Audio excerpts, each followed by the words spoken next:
জাহান্নামে যাবে। কথা কন ঠিক না বে ঠিক? এলো হলো ভয়ঙ্কর। এই ভয়ঙ্করের পাল্লা দেখুন ইউটিউবাররা পড়েছে, ওর বইয়ের ভিডিও ছাড়ে। কথা কন না কেন? আপনাদের কেউ আছে নাকি এরকম? তো কথা কন না কেন? বউরে দিয়া ভিডিও বানায় ছাড়তেছে, উলঙ্গপনা বেহায়াপনা এটা দেখায় দেখায় বাস তার ইনকাম চলতেছে। বলেন তো এই ধরনের ইনকাম যদি কেউ করে, বইয়ের এই বেলাল্লাফনা বেহায়াপনার উপরে সমর্থন যদি করে থাকে, তাহলে তার ইনকাম হারাম, তার লেনদেন হারাম, চলাফেরা হারাম, সব কিছু হারাম। এরকম দায়ুস তওবা না করলে সে সোজা জাহান্নামে যাবে। ভয়ঙ্কর ব্যাপার, এ ভয়ঙ্কর ব্যাপার এরিয়ায় খুব চলতেছে, বেশি চলতেছে। সবচেয়ে খারাপ হলো এইটাই যে ওর বউকে সব সময় ক্যামেরার সামনে রাখছে, ভিডিও বানায় বানায় ছাড়তেছে, যত উলঙ্গ হইতে পারে, যত খুলতে পারে। কথা কন ঠিক না? ঠিক। আল্লাহ হেফাজত করেন। আল্লাহ তাআলা এগুলোর থেকে আমাদেরকে দূরে সরায় রাখেন। লজ্জা একেবারেই নাই। অন্তর থেকে অন্তরে আল্লাহর নূর স্থানান্তরিত হবে। সেই দিনই মজমা ইমানদার যখন নিজেকে আটকায় দেয়, ইমানদার যখন দিনই মজমায় নিজেকে এসে বসায় দেয়, তখন ওই ইমানদারের থেকে নূর পায়, ওই সহবত থেকে সহবত ইয়াফতা হয়। সত্যবাদীর গুণ তার কাছে আসে, তার কাছে হক্কানিয়াতের গুণ আসে, তার কাছে নামাজি গুণ আসে, তাহাজ্জুদের গুণ আসে, ইমানের পাওয়ারগুলো তার কাছে আসতে থাকে। এই ব্যক্তি মজলিস ত্যাগ করার আগেই আল্লাহর ফেরেশতা ঘোষণা দেয়, মাগফুরাল লাকুম কদ বাদদালতু সাইয়্যাতিকুম হাসানাত, তোমাদের মাফ করে দেওয়া হয়েছে, তোমাদের গুনাহগুলোকে সওয়াব দ্বারা পাল্টাই দেওয়া হয়েছে। সুবহানাল্লাহ। এটা ঘোষণা হয়, এটা আওয়াজ দিয়ে দেওয়া হয়। এই ঘোষণা আসে আসমানের তরফ থেকে, এই ঘোষণা আসে আল্লাহর পক্ষ থেকে। এজন্য দ্বীনি মজমা যত বেশি হবে তত ইমানদারদের জন্য উপকার। আমি একজন ভালো লোকের কাছ থেকে সহবত পাইলাম, ভালো একটা লোকের কাছে যাইয়া আমি নূর নিয়ে আসলাম। দেখেন যে জায়গায় পাতিল রাখা আছে, রান্নাঘর, শহরের কিচেন, যেখানে পাতিল রাখছে, তো যে পাতিলে কালি আছে, ওই কালিওয়ালা পাতিল ওখানে থাকার কারণে ভালো পাতিলগুলোতেও কালি লেগে যায়। কথা কন ঠিক না বেঠিক? কেন? এখানে একটা পাতিলে কালি ছিল, এটা সবটা লেগে গেছে। সহবত, সহসব, সংস্রব এমনটি হয় যে তার সংস্রবে যাবে, তার পরিচয়, তার গুণাগুণ, তার বিভিন্ন কিছু এটা এফেক্টেড হবেই। এটাই হলো নিয়ম, এটাই বাস্তবতা। তো এটা যদি বুঝেন যে একটা কালিওয়ালা পাতিল ভালো পাতিলকেও কালিওয়ালা বানায় দেয়, ঠিক একজন ইমানদার, একজন তাহাজ্জুদ গুজার, একজন আল্লাহওয়ালা, একজন মোহাব্বতের দিল আল্লাহ দিয়া ভর্তি, এই একজন ব্যক্তি যখন মজলিসে থাকে, বাকি লোকগুলোর অন্তরকেও আল্লাহর মোহাব্বত দিয়ে ভর্তি করে দেয়। কি কথা ঠিক না? এটাই বাস্তবতা। আল বেদায়া ওয়ান নিহায়া কিতাবে বর্ণিত, হযরত ওমর ইবনে আল খাত্তাব রাদিয়াল্লাহু তাআলা আনহুর শাসন আমলে উনি ওনার বিরাট বহর নিয়ে সেই উহুদ পাহাড়ের পাশ দিয়ে অতিবাহিত হচ্ছেন। যাইতে যাইতে থমকে দাঁড়ায় গেলেন, সবাই দাঁড়ায় গেল, প্রেসিডেন্ট দাঁড়ায় গেছে, আমরা আর আগে যাইতে পারি? দাঁড়ায় গেছে। এক পর্যায়ে আমিরুল মুমিনিনের দিকে তাকায়, দেখে চোখ দিয়ে পানি পড়তেছে, কেউ কথা বলার সাহস নাই। হযরত ওমর ইবনে আল খাত্তাবের সামনে কথা বলবে, সাহস পাচ্ছে না। দীর্ঘক্ষণ সময় গেল। এক পর্যায়ে একজন ডাক দিয়ে বললেন, ইয়া আমিরুল মুমিনিন আইয়ু শাইইন ইবকিকা, ও আমিরুল মুমিনিন কোন জিনিস আপনাকে কাঁদাইতেছে বলবেন। আমিরুল মুমিনিন ডাক দিয়ে বলেন, ভাই হাদিহিল বুকআ, এই যে জমিন খণ্ড আমাকে কাঁদাইতেছে, এই জায়গায় যখন দীর্ঘদিন পর আসলাম, এই জমিন খণ্ড আমার, মধ্যে ব্যথা লাগাই দিল, চোখ দিয়ে পানি পড়া শুরু করলো। কেউ বুঝে না, দাঁড়ায় আছে চুপ করে। কারণটা কি? আমিরুল মুমিনিন কি বুঝাইতে চাইতেছেন, কি বলতে চাচ্ছেন কেউ বুঝে না। এক পর্যায়ে আমিরুল মুমিনিন বলেন, ভাই আপনাদেরকে না বুঝাইলে বুঝবেন না। আমি আজ থেকে অনেক বছর আগে যখন মুসলমান ছিলাম না, যুবক ছিলাম, 18 বছর বয়স, আমি অনেকগুলো ছাগলের পাল নিয়া এই জায়গায় ছাগল চড়াইতে আসতাম। একদিনের কাহিনী, অনেকগুলো ছাগলগুলোকে নিয়া আমি যখন বাড়ির দিকে রওনা করছি, 3-4টা ছাগল আর ঘুরাইতে পারি নাই। পাহাড়ের একদিক থেকে আর এক দিক, উত্তর থেকে দক্ষিণ, দক্ষিণ থেকে উত্তরে শুধু ঘুরতে থাকে, তাকে আর ফিরাইতে পারি না। আমি যখন বাড়িতে চলে গেলাম, আমার পিতা খত্তাব বড় চৌকান্ন ছিল, ছাগলগুলো গুনে গুনে দেখলো যে 3-4টা ছাগল আসে নাই। আমাকে বলে, তুমি যুবক হইছ, বিয়ে করার উপযুক্ত সময়, তুমি সংসার চালাবা কেমনে? তুমি তো ছাগল নিয়ন্ত্রণ করতে পারো না। ও বন্ধু, চোখের পানি ফেলায়া হযরত ওমর ইবনুল খাত্তাব ডাক দিয়ে বলেন, ভাই আজকে আমি কোরআনের সহবতে যাওয়ার কারণে, নবীর সহবতে যাওয়ার কারণে আজকে শুধু মানুষ নয়, সারা পৃথিবীর মাখলুক পর্যন্ত আমার কথা শুনতে বাধ্য। এটা আর কিছু নয়, এটা কোরআনের সহবত, এটা হলো নবীজির সহবত, আর কিছু নয়। কোরআনের কাছে যাওয়ার কারণে, নবীর সহবত পাওয়ার কারণে আজকে নবীজিকে যখন অনুসরণ করেছি, কোরআনকে যখন অনুসরণ করেছি, আজকে শুধু মানুষ নয়, শ্রীগাল পর্যন্ত, বাঘ পর্যন্ত, রয়্যাল বেঙ্গল টাইগার পর্যন্ত ওমর ইবনুল খাত্তাবের কথা শুনতে বাধ্য। আল্লাহু আকবার। এটা হলো সহবত। সহবতের কারণে এমনটি হয়। তো আপনাদেরকে আমি মোবারকবাদ জানাই যে আমাদের প্রধান মেহমান, প্রধান অতিথি, আমাদের দিনাজপুরের অনেক বড় সুনামধন্য আলেমে দ্বীন, দাওরা হাদিস মাদ্রাসার একজন মুহতামিম মাওলানা জুবায়ের সাঈদ দামাত বারকাতুহুল আলিয়া, উনিও আসছেন, আমাদেরকে জরুরি কথা শোনাবেন। আমরা এই মজলিসে মনোযোগী হয়ে বসবো ইনশাআল্লাহ। একটু হাত উঠান, নারায়ে তাকবীর। মন খারাপ? এত আওয়াজ ছোট কেন?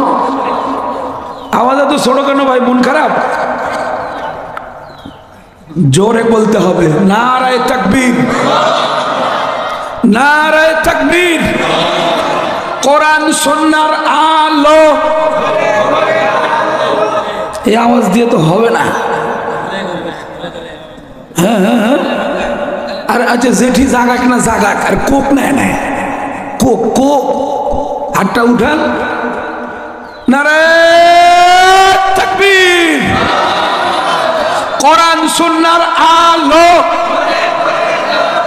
কোরআন হাদিস যেখানে, উলামায়ে কেরাম যেখানে, শেখ হাসিনা যেখানে, ফির কয় না কে রে? যাবেন? এর লগে যাবেন? মোটামুটি ঠিক আছে।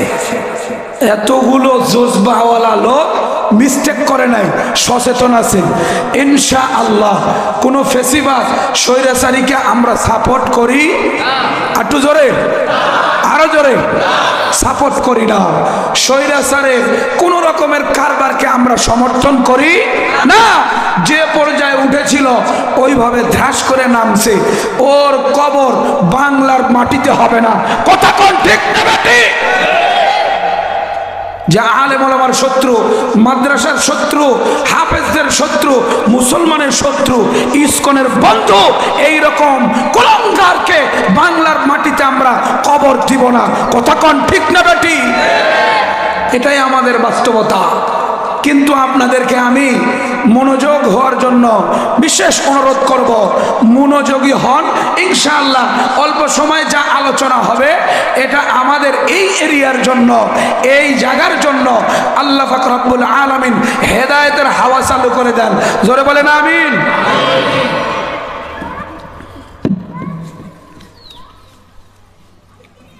সম্মানিত সুধী, মাহফিল সাফল্যমণ্ডিত হোক, এটা আমরা প্রত্যেকেই চাই, কিন্তু কাজটা করি না। সাফল্যমণ্ডিত মাহফিল হোক, এটা আমরা প্রত্যেকেই চাই, কিন্তু ওই কাজটা করি না। সেটা কোনটা? আমাদের মেন কাজ হবে আমরা সবাই সমবেত হয়ে যাব।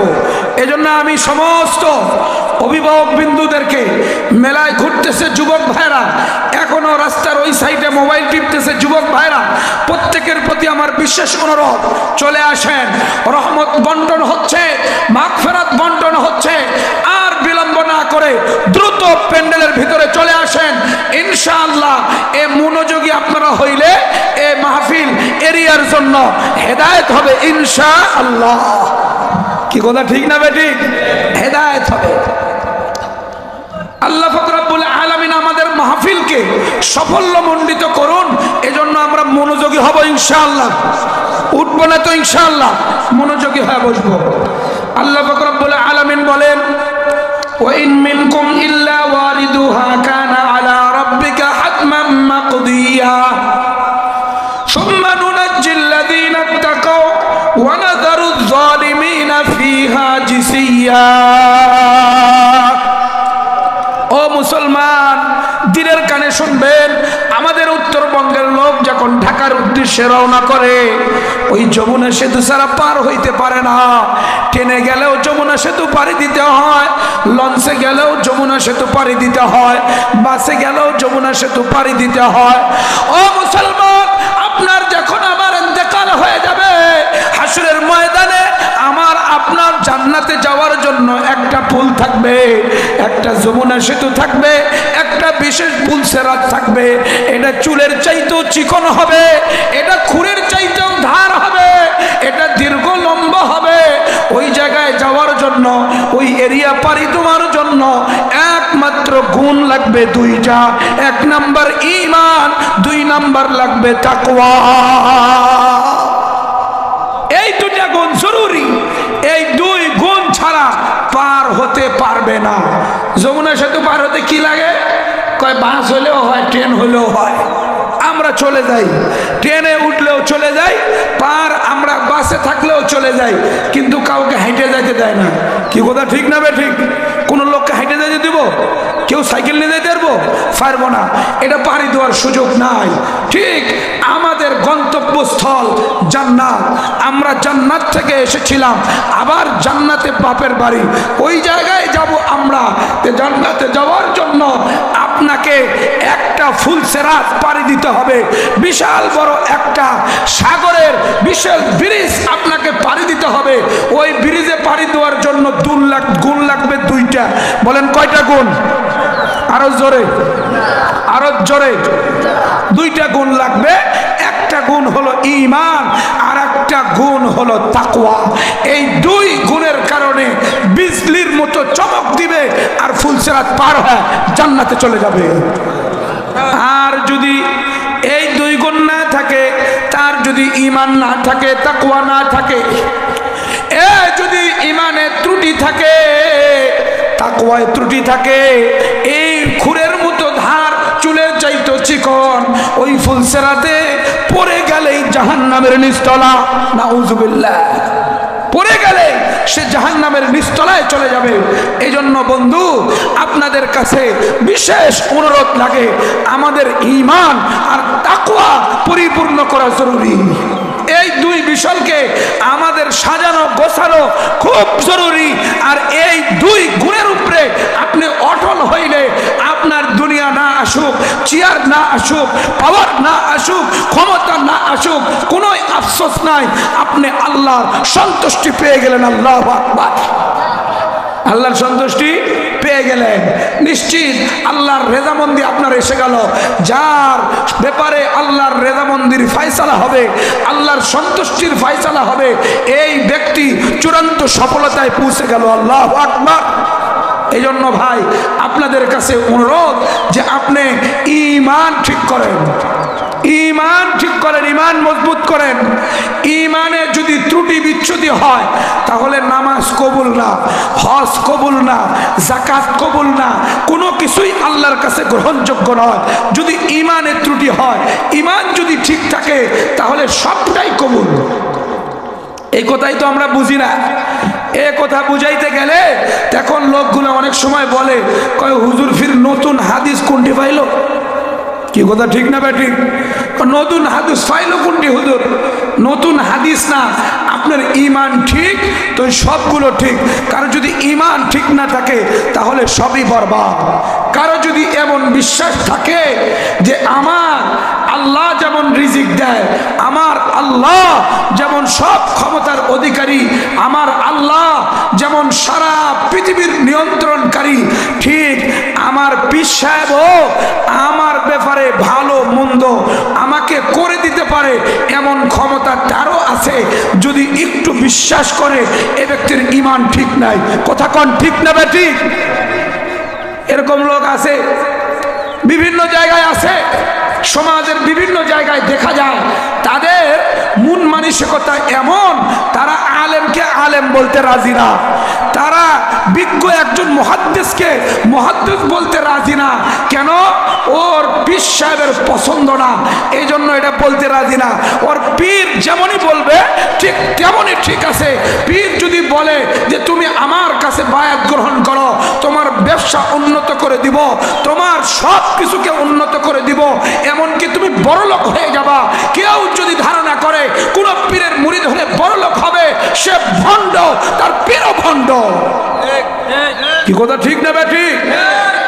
এটা আমাদেরকে পুরা বিশ্বাস করতে হবে। যদি ভালো মন্দ আর কেউ করে দিতে পারে, ভালো মন্দ আর কেউ করে দিতে পারে এমন ধারণা রাখে, তাহলে তার ঈমানের সমস্যা। একমাত্র কল্যাণ করনেওয়ালা, খালাই করনেওয়ালা, খারাপ করনেওয়ালা, সব কিছুর ক্ষমতার মালিককে জোরে বলেন, আরো জোরে, আরো জোরে। আল্লাহ পাক রব্বুল আলামিন সমস্ত মঙ্গলের মালিক। আল্লাহ যদি মঞ্জুর করেন আপনার অসুস্থতা হবে, আল্লাহ যদি মঞ্জুর করেন আপনার কোনো সমস্যা, তাহলে সেটা হইতে পারে। এজন্য ভাই আপনাদের কাছে অনুরোধ, ঈমানকে মজবুত করেন। ক্বালান নবী সাল্লাল্লাহু আলাইহি ওয়াসাল্লাম আল ঈমানু বিদ'উন ওয়া সাব'উনা শু'বা ফাআফজালুহা ক্বাউলু লা ইলাহা ইল্লাল্লাহ ওয়া আদনাহা ইমাতাতুল আযা আনিত তরিক ওয়াল হায়াউ শু'বাতুম মিনাল ঈমান। ও মুসলমান, দিলের কানে শুনবেন, আল্লাহর নবী ডাক দিয়া বলেন ঈমানের ৭৭টা শাখা রয়েছে, তার মধ্যে প্রথম শাখা হলো লা ইলাহা ইল্লাল্লাহ মুহাম্মাদুর রাসূলুল্লাহর সাক্ষ্য দেওয়া। আর নিম্ন স্তরের শাখা হইল রাস্তার থেকে কষ্টদায়ক জিনিস সরাইয়া দেওয়া। আর সবচেয়ে বড় গুরুত্বপূর্ণ শাখা হলো লজ্জা অন্তরের মধ্যে রাখা, শরম লজ্জা অন্তরের মধ্যে রাখা। আজকে শরম লজ্জা নাই, শরম লজ্জার মাথা খাইছে। কি কথা ঠিক না বেঠিক? শরম লজ্জা একেবারে নাই। শরম লজ্জা যদি থাকে তো ওই মাইয়া মানুষ কোনোদিন ফুটবল খেলে? এ কথা কয় না কেন? এ কথা কয়, মাইয়া মানুষ ফুটবল খেলে কেমনে? ফুটবল খেললো মাইয়া মানুষ, ক্রিকেট খেলে মাইয়া মানুষ, এটা তো জেনাকে আমন্ত্রণ করে। কথা কন ঠিক না বেঠিক? তুমি তোমার দেহ দেখাইতেছ, তুমি দৌড়ে দৌড়ে ছেলেদের মতো শরীরের অঙ্গভঙ্গিমা সব দেখাচ্ছ, তো তুমি ভিডিও, তোমার ইউটিউব, তোমার টিভি সব জায়গায় গেল, তো সুযোগ পাইলে তো তোমার দর্শন করবে। কথা কন ঠিক না বেঠিক? তুমি কি করতে চাও মেয়েকে দিয়া? মেয়েকে দিয়ে তুমি আর কি করতে চাও?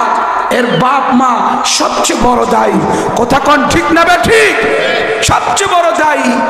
আর এই রকমের দায়ুস আমাদের পরিবারে, আমাদের সমাজে, আমাদের গ্রামে গ্রামে এমন দায়ুস আছে যারা বিবিকে দিয়া, পরিবারের সদস্যদেরকে দিয়া, ছেলে মেয়েদেরকে দিয়া তারা জেনার কাম করায় না, উলঙ্গপনা ব্যয়াপনা করায় না, আর বাপ সমর্থন করে। এই সমস্ত বাপ আর অভিভাবক হলো দায়ুস, সোজা জাহান্নামে যাবে। কথা কন, কথা কন ঠিক না বেঠিক? এলো হলো ভয়ঙ্কর। এই ভয়ঙ্করের পাল্লা দেখুন ইউটিউবাররা পড়েছে, ওর বইয়ের ভিডিও ছাড়ে। কথা কন না কেন? আপনাদের কেউ আছে নাকি এরকম? তো কথা কন না কেন?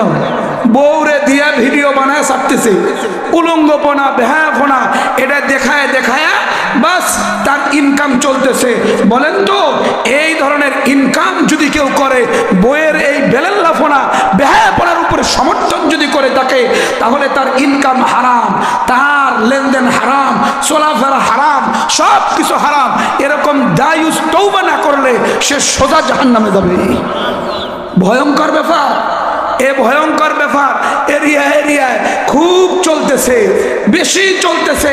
সবচেয়ে খারাপ হলো এটাই যে ওর বউকে সব সময় ক্যামেরার সামনে রাখছে, ভিডিও বানায় বানায় ছাড়তেছে, যত উলঙ্গ হইতে পারে, যত খুলতে পারে।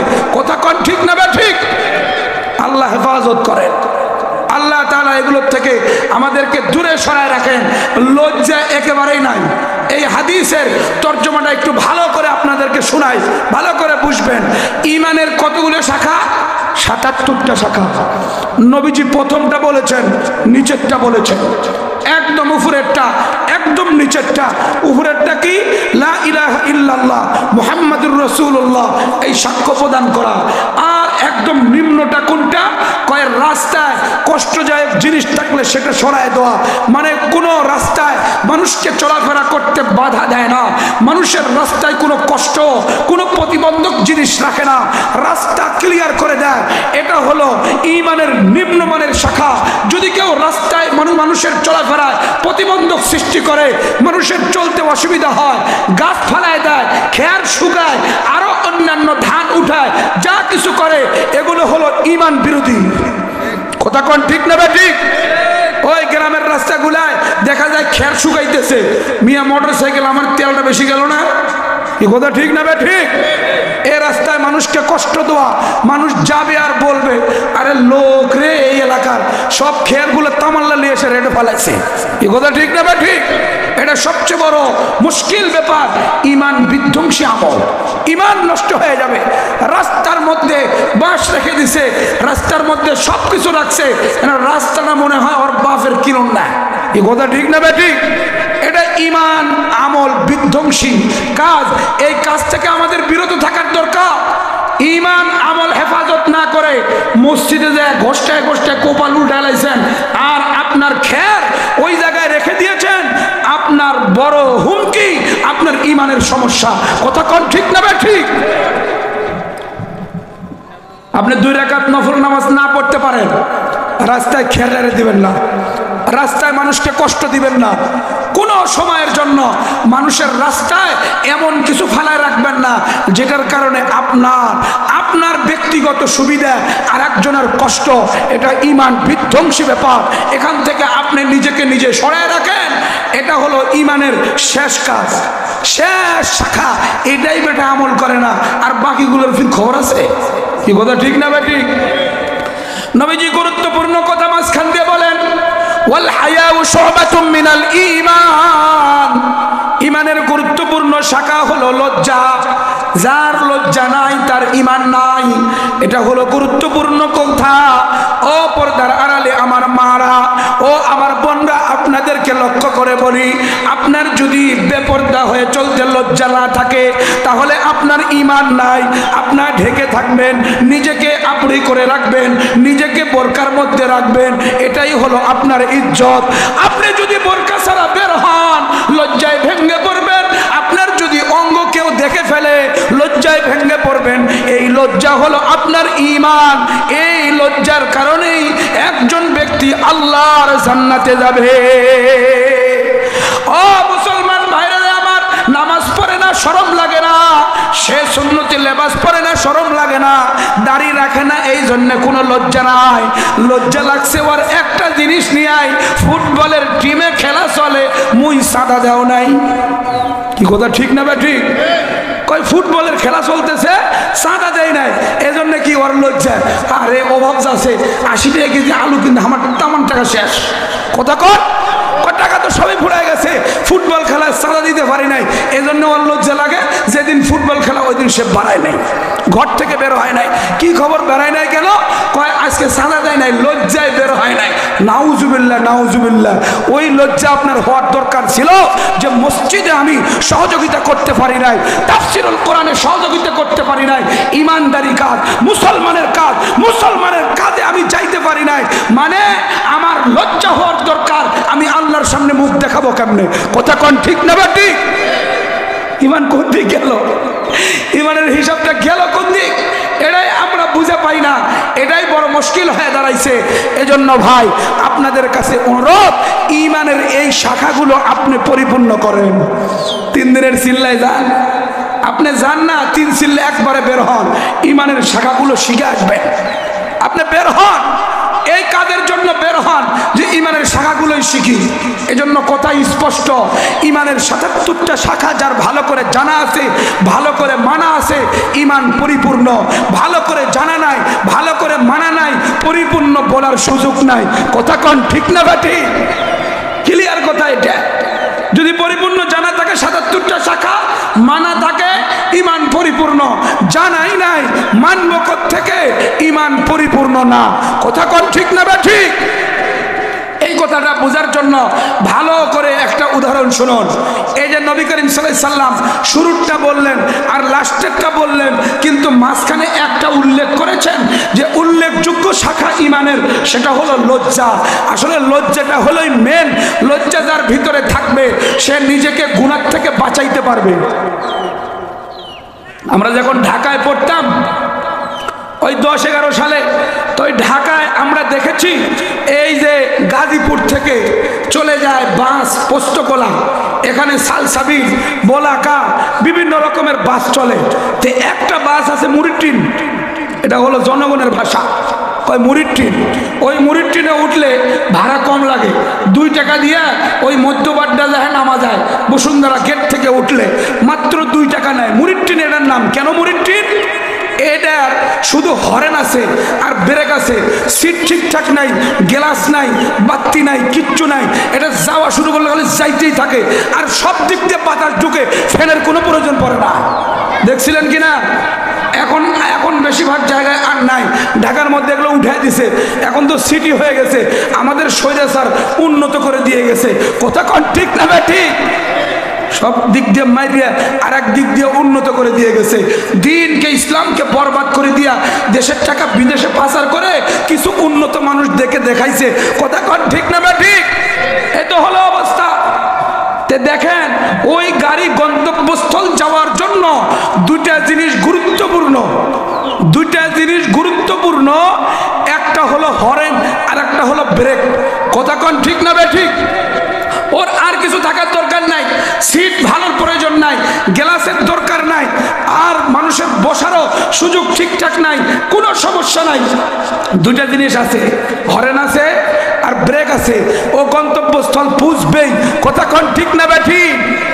নবী করিম সাল্লাল্লাহু আলাইহি ওয়াসাল্লাম হাদিসে উদাহরণ দিলেন যে দেখো ইমানের 77টা শাখা।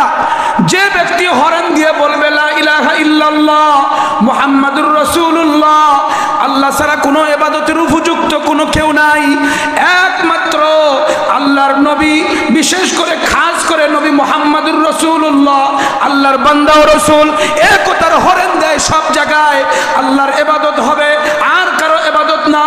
রিজিক দান উনি, ক্ষমতা ওনার কাছে, ইজ্জত ওনার কাছে, মঙ্গল ওনার কাছে, ক্ষতি ওনার তরফ থেকেই হয়। সব ধরনের কথা যখন আল্লাহর উপরে স্বীকৃতি দেয়, একটার পর একটা হরেন দিয়ে দেয় আর চলা শুরু করে, যখন দেখে আল্লাহর বাহিরে ব্রেক করে, লজ্জায় মরে যায়, সামনের দিকে যায় না, এটা হারাম, সামনের দিকে যায় না, এটা জায়েজ নাই, সামনের দিকে যায় না, এটা শরীয়ত না, সামনের দিকে যায় না, এমন করে যখন লজ্জায় ব্রেক করে আর শরমের কারণে সামনের দিকে যায় না, আল্লাহর নবীজি বলেন এই ব্যক্তির ঈমান পরিপূর্ণ, সে মরলেই যাবে জান্নাতে। আল্লাহু আকবার। এটা হলো ব্রেক। শরমটা হলো ব্রেক, লজ্জাটা হলো ব্রেক। এই ব্রেক দিতে দিতে সে নিজেকে ইসলামের পথেই চালাবে, ইসলামের বাহিরে যাবে না। বলেন আমাদের ব্রেক আছে? ব্রেক নাই। এ গড় গড় গড় গড় করে চলতে চলতে ফির আরেকজনের জমিনে চলে গেছে, আইল কাইটে সমান করে আরো 3 হাত ওই দিকে গেছে। কথা কোন ঠিক না বে ঠিক? ফজরের আগে গেছে, নামাজ পড়েই সাটাম যায়, আইল কাইটে সমান করে 2 হাত ওইদিকে আগায় নিছে। ওই যখন আসছে এসে তোর জমি ঠিকঠাক চিনে না, অবস্থাটা কি রে, কে করিল, এত আগে কে আসিল, হয়তো নামাজ পড়ে আইছে। বলেন ওই নামাজে কাম হবে? জোরে বলেন কাম হবে? ওই রকম 80 বছর নামাজ পড়লেও কোনো কাম নাই। যদি ঈমান তার ঠিক না থাকে, সে তার জমির ব্যাপারে যদি ব্রেক না করে, অন্যের ব্যাপারে যদি সে ব্রেক না করতে পারে, হারাম থেকে নিজেকে ব্রেক না করতে পারে, তাহলে এই ঈমান আল্লাহর কাছে গ্রহণযোগ্য নয়। আমরা ঈমান পরিপূর্ণ করব তো ইনশাআল্লাহ। ঈমান যখন পরিপূর্ণ হবে তখন তাকওয়ার সিঁড়িতে উঠবে। ঈমানের শাখা পরিপূর্ণ, তখন সে তাকওয়ার সিঁড়িতে উঠতে থাকবে। তাকওয়ার সিঁড়িতে ওঠা শুরু করলে, তাকওয়ার সিঁড়ি উঠতে উঠতে উঠতে উঠতে সে ওলির দরজায় যাবে। আল্লাহু আকবার। ওলির ব্যাপারে আল্লাহ তাআলা বলেন, আলা ইন্না আউলিয়া আল্লাহি লা খাউফুন আলাইহিম ওয়া লা হুম ইয়াহজানুন। আল্লাহ বলেন, আমার ওলি যারা, তাদের কোনো ভয় নাই, তাদের কোনো পেরেশানি নাই, তারা হলো আমার খাস বান্দা। দুনিয়াতে কেউ না চিনলে আমি আল্লাহ ভালো করে চিনি। আমার খাস বান্দা যারা, তারা ইবাদতে পরিপূর্ণ, তার আগে ঈমানকে পরিপূর্ণ করে নিয়েছে। ঈমান ও ইবাদতে যারা পরিপূর্ণ, আল্লাহ বলেন ভুল সিরাতকে তাদেরকে আমি পার করে দিব এমন ভাবে, তারা বিজলির মতো চমক দিবে, মুহূর্তেই ভুল সিরাত পার হয়ে জান্নাতে পৌঁছে যাবে। আল্লাহ বলেন, ওয়া ইম মিনকুম ওয়ারিদুহা কানা আলা রাব্বিকা হাতমান মাকদিয়া। প্রত্যেকটা ব্যক্তিকেই ওই ফুল সিরাত পাড়ি দিয়ে জান্নাতের দিকে যাইতে হবে। আল্লাহ বলেন, সুম্মা নুনাজ্জিল্লাযীনা তাকাও, ওই সমস্ত লোকদেরকে আমি মাফ করে দিয়া নিরাপত্তার সহিত পার করে দিব, তারা ঈমান ও তাকওয়ায় মজবুত হয়েছে।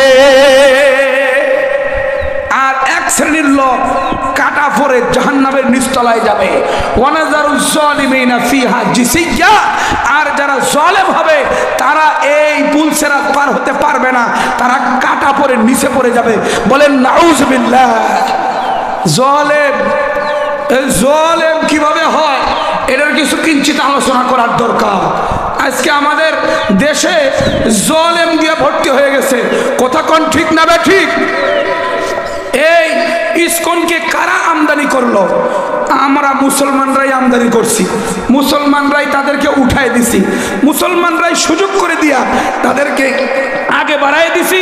মুসলমান যদি সময় না দিত, তাদেরকে টাইম না দিত কোনো সময়ের জন্য, এই উগ্রবাদী হিন্দুত্ববাদী এই বিশেষ সংগঠন, এই সংগঠন ইসকন, সে এত দূর বুঝতে পারত না যে আজকে আমাদের একজন মুসলমান অ্যাডভোকেটকে নির্মমভাবে হত্যা করেছে। কথা কোন ঠিক না বে ঠিক? সাহস পায় কেমনে? লেঙ্গির বাচ্চা সাহস পায় কেমনে? এটা আমরাই করে দিয়েছি। কথা কোন ঠিক না বে ঠিক? এই জালেম হাসরের ময়দানে ফুল সিরাত পাড়ি দিতে পারবে না, সে কাটা পরে জাহান্নামের নিচতলায় পড়ে যাবে। জালেমের ভয়াবহ পরিণতি। আমরা জালেম কিনা এটা আমাদের খোঁজ নেওয়ার দরকার। সবচেয়ে বড় জালেম হলো ওই যে আল্লাহর বিধানে বিলম্ব করে, নামাজ পড়ে না, যাকাত দেয় না, হজ ফরজ হয়েছে হজ করে না, রমজানের রোজা রাখে না, সারাদিন সিগারেট খায়। এই কথা ঠিক না বেটি? সিগারেট যে সকালবেলা ধরাইছে না, ওটা ফির একদম রাত পর্যন্ত চলে, আর দ্বিতীয়বার ম্যাচে ঠকা দিতে হয় না। এটা হলো পরিণতি। মদখোরের পরিণতি আরো মারাত্মক। সারাদিন চৌরাস্তা দিয়ে ঘুরতে ঘুরতে ওর সময় যায়। এ মদখোরের অবস্থা, বিড়িখোরের অবস্থা, গুল্লাগানাওয়ালার অবস্থা, এগুলো সব একই রকম। কথা কোন ঠিক না বে ঠিক? এগুলো ভালো কাজ? কি কোন গুল লাগানো ভালো কাজ? কেনে লাগান, কেনে লাগাছে, বড়ই মুশকিল ব্যাপার। এই যে পরিস্থিতি, এই যে জালেম, সবচেয়ে বড় জালেম সে নিজে নামাজের জন্য তৈয়ার নয়। সবচেয়ে বড় জালেম সে নিজে ইবাদতের উপর তৈয়ার নয়। দুনিয়ার সব কাজ করে কিন্তু নামাজ পড়ে না। দুনিয়ার সব কাজ তার দ্বারা হচ্ছে, সবই করতেছে, কিন্তু সে মসজিদে একবারের জন্য যায় না। কয় মুই জুম্মায় পড়ি আইছু, আর যাওয়া লাগবে না। কথা ঠিক না বে ঠিক? জুম্মা পড়ি আইছে, আজকেই আসতে লাগে এক জায়গায় আমাদের সাথে দেখা, তো ওর মা আসরের টানতেছে, আসরের আজান দিতেছে, চল। কয় মুই বছর হয়ে গেছে, কি তাই নাকি? এত জালেম, সবচেয়ে বড় জালেম যে নামাজ থেকে নিজেকে আলাদা রাখে। দেখেন আল্লাহর নবী সাল্লাল্লাহু আলাইহি ওয়াসাল্লাম এই যে আমাদেরকে দোয়া শিখাইছেন, দোয়ায়ে মাসুরা, যেটা আমরা নামাজের শেষ বৈঠকে পড়ি, এখানে দেখেন একজন নামাজি ব্যক্তি আল্লাহর কাছে আবেদন করতেছে, আল্লাহুম্মা ইন্নী যালামতু নাফসি যুলমান কাসীরা ওয়া লা ইয়াগফিরুয যুনুবা ইল্লা আনতা। হে আল্লাহ, আমার সত্তার উপরে আমি জুলুম করেছি, আল্লাহ আমার উপরে আমি ভীষণ জুলুম করেছি। এই যে জুলুমের কথা বলতেছে, এর অর্থটা কি? ইবাদতে ত্রুটি হয়েছে, কোনো না কোনো জায়গায় নাফরমানি হয়ে গেছে, কোনো জায়গায় কোনো রকমের ত্রুটি হয়েছে। এজন্য মাওলার দরবারে ফরিয়াদ, ওয়ালা ইয়াগফিরুয যুনুবা ইল্লা আনতা, আল্লাহ আপনি ছাড়া আর কেউ ক্ষমা করে না। ফাগফিরলি মাগফিরাতাম মিন ইনদিকা, আপনি আমাকে মাফ করে দেন, ইন্নাকা আনতাল গফুরুর রহিম। আল্লাহ বলেন, এত তোমাকে এই আবেদনের দরুন তোমাকে মাফ করে দিলাম, আর তুমি যে কোনো না কোনোভাবে জুলুম করেছো, এই গুনার উপরে আমল করে নাফরমানি করে তোমার সমস্ত গুনাহ মাফ করে দিলাম। বলেন সুবহানাল্লাহ। এটা কখন হয়? যখন সে গুনাহ থেকে তওবার জন্য আবেদন করতে এমন করে চোখের পানি ফেলায় আর আল্লাহকে বলে, আল্লাহ এত জুলুম করেছি, আপনি মাফ না করলে কেউ মাফ করার নাই। ওয়ালা ইয়াগফিরুয যুনুবা ইল্লা আনতা, আপনি মাফ না করলে আর কেউ মাফ করার নাই। এই কথাটাই সবচেয়ে বড় ক্ষমা চাওয়ার সবচেয়ে বড় কথা। এই কথাই যখন বান্দা বলে, আল্লাহ তার সব গুনাহ মাফ করে দেয়। জালেম, সবচেয়ে বড় জালেম এ যে নামাজ তরক করে, সবচেয়ে বড় জালেম যে ইবাদত ছেড়ে দেয়, এ হলো বড় জালেম। আরো বড় জালেম হলো কে? যে শিরিক করে। শিরিক, যে আল্লাহর সাথে শিরিক করে, জাতে করুক অথবা সিফাতে করুক, এ হলো সবচেয়ে বড় জালেম। আমাদের সমাজে এমনও লোক আছে যারা নবীকে আমার আল্লাহর সম্মানের পর্যায়ে নিয়ে এসে রেখে দেয়। বলেন নাউজুবিল্লাহ। গায়েব জানা, অদৃশ্যের খবর দেওয়া, এটা হলো আল্লাহর গুণ। সে বলে আমাদের নবীও গায়েব জানে। নাউজুবিল্লাহ। এক পর্যায়ে সে আল্লাহর ব্যাপারে যেই সমস্ত গুণ থাকার দরকার, সেইগুলো গুণ নিয়ে এসে সে লাগায় দেয় নবীর ব্যাপারে। আর নবীর ব্যাপারে যখন এই কথাগুলো লাগায় দেয়, তখন তার ঈমানের মধ্যেও ঘাটতি এসে যায়। আল্লাহর গুণে নবীকে যখন ওই জায়গায় সমাসীন করলো, ওই জায়গায় যখন বসায় দিল, তখন তার ঈমানের ঘাটতি হলো। শিরক করার কারণে সবচেয়ে বড় জালেম হলো। হযরত লোকমান হাকিম তার সন্তানকে ডাক দিয়ে বলেন, ইয়া বুনাইয়া, ইয়া বুনাইয়া লা তুশরিক বিল্লাহ, ইন্নাশ শিরকা লা যুলমুন আযীম। ও বৎস, তুমি শিরিক করিও না, শিরিক হলো সবচেয়ে বড় জুলুম। যে শিরিক করবে আল্লাহ তার গুনাহ মাফ করেন না যতক্ষণ শিরিক থেকে সে তওবা না করে। ও ভাই, ও মুসলমান, পর্দার আড়ালে আমার মা বোন, আপনি যদি জুলুম করেন, নামাজ না পড়ে, পর্দা না করে যদি জুলুম করেন, আপনি যদি স্বামীর কথা না মেনে নিজের উপরে জুলুম করেন, এগুলো জুলুম আপনি তওবার মাধ্যমে ক্ষমা করতে পারবেন। কিন্তু যে শিরিক করে, শিরিকের এত বড় গুনাহ, শিরিকের গুনাহ থেকে একজন মুশরিক ফিরতে পারে না, অতই সহজ নয়। এক পর্যায়ে শিরিক লইয়া কবরে যায়, এই ব্যক্তি হয়ে যায় জাহান্নামী। সবচেয়ে বড় সমস্যা শিরিকের গুনাহ। শিরিকের গুনাহ সবচেয়ে বড় সমস্যা। আল্লাহ পাক রব্বুল আলামিন শিরিককে সহজে ক্ষমা করে না। কারণ আমরা করি না, আমরাই তো করি না। বলেন তো, আমরা আমার বিবির যত অপরাধ আছে সব মাফ করে দিব কোনো না কোনো ভাবে। কিন্তু যদি দেখেন যে আপনার বিবি পাশের বাড়ির চাচাতো ভাইয়ের সাথে বসে বসে ইডিস পিডিস করতেছে, মাফ করবেন? শিরিক মাফ করবেন না। আপনি তো শিরিক মাফ করতে রাজি না। কেন? তুমি তরকারির ঝাল বেশি দাও, মাফ করে দিলাম। হলুদ বেশি দিছো, মাফ করে দিলাম। আজকে তুমি রান্না বান্নাই করো নাই, আজকেও মাফ করে দিলাম। কিন্তু যখন দেখবে যে এর বিবি পাশের বাড়ির চাচাতো ভাইয়ের সাথে বসে এই যে পরকিয়া করতেছে, বলেন ক্ষমা হবে? কোনোদিন না। বান্দা যখন ইবাদতে ত্রুটি করে আল্লাহর কাছে মাফ চাইলে আল্লাহ মাফ করে দেয়, কিন্তু যখন শিরকে লিপ্ত হয়ে যায়, আল্লাহ রিজিক দেনেওয়ালা বলে আমার পীর সাহেবও দেয়, আল্লাহ মঙ্গল দেনেওয়ালা বলে আমার পীর সাহেবও পারে, আল্লাহ গায়েব জানে বলে আমার নবীও গায়েব জানে, এমন করে যখন শিরকে মুবতালা হয়ে যায়, এক পর্যায়ে কি হয়, বড় সমস্যা হয়ে যায়। মুশরিক তওবা করার সুযোগ হয় না, মুশরিক আল্লাহর দরবারে মাফ চাওয়ার সুযোগ হয় না। এই মুশরিককে আল্লাহ ক্ষমা করেন না। মুশরিক শিরকের গুনাহ সবচেয়ে বড় অপরাধ। আল্লাহ আমাদের হেফাজত করুন, বলেন আমিন। আল্লাহ হেফাজত করুন, জোরে বলেন আমিন। এই শিরকের গুনাহ থেকে নিজেকে আলাদা করতে পারে না, সবচেয়ে বড় ভয়ঙ্কর ব্যাপার। এজন্য আমরা নিজে জালেম হব না। জালেম এক নাম্বার যে ইবাদত ছেড়ে দেয়, দ্বিতীয় জালেম যে শিরক করে, সবচেয়ে বড় জালেম। আর আরেকজন যে জুলুম করে, হকের ব্যাপারে জুলুম করে, যার খাদ্য পাওয়া তাকে খাদ্য দিল না, সে খাদ্য ভাণ্ডারে চাকরি করে, কেউ সেই ত্রাণ বিভাগে চাকরি করে, কারো ত্রাণ দেওয়ার সে ত্রাণ দিল না, জুলুম করলো। সেই এরিয়ার মেম্বার, সেই এরিয়ার চেয়ারম্যান, সেই এরিয়ার সে উপজেলা চেয়ারম্যান, সে মানুষের হক আদায় করলো না, সে জালেম। আর জালেম যে হবে সেই ব্যক্তি হাসরের ময়দানে ফুলসিরাত পার হইতে পারবে না, কাটা পরে জাহান্নামের নিচে যাবে।